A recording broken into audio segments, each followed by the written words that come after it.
We have almost 18 colleges and universities in town. I think that's where the talent pool is coming from.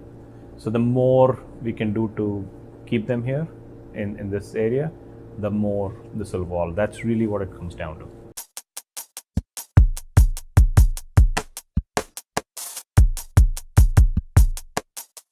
When you were starting your first company, Etransmedia, the technology scene in the area was very different. What do you remember about those early days? Well, if you look at most of the technology entrepreneurs in this area, they have their roots at the RPI incubator. I think it was a great environment. Everybody's energy reinforced each other.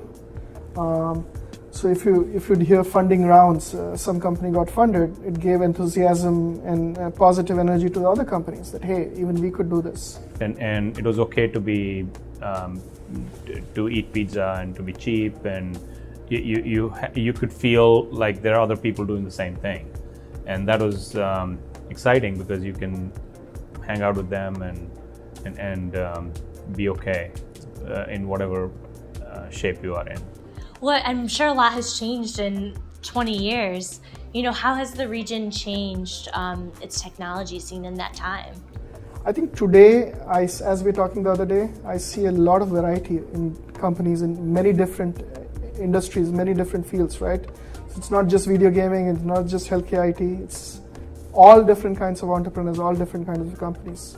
And we don't have to explain to people what we're doing in Troy, New York, or just to one company we're not sitting out there alone. There's a community of different entrepreneurs building different types of companies and being successful at doing it. So we can legitimately say that we have a strong ecosystem of tech entrepreneurs in this region. Now that you're starting your second company, what has it become easier to start a business in this area than it was when you were starting Etransmedia? Absolutely. I think as we're looking for talent to hire, if you're looking for product talent, if you're looking for finance talent, I think the pool is deeper now. There are more experienced people available with background where they've worked in high growth startup companies. Earlier, if you wanted to hire a senior executive, it was very difficult for us to have them move from a big established company. Now the culture is there where they're very comfortable going to a startup because they've seen other success stories. Is there any necessary things that the region needs to be able to attract, people from Chicago or from California or from, even Boston or New York City? So a couple things that will really help is direct flights to the West Coast, and that's sorely lacking. I don't understand why. I think that makes a big difference. I don't know why they can't have a direct flight to the West Coast. Number two, I would say the regulatory burden.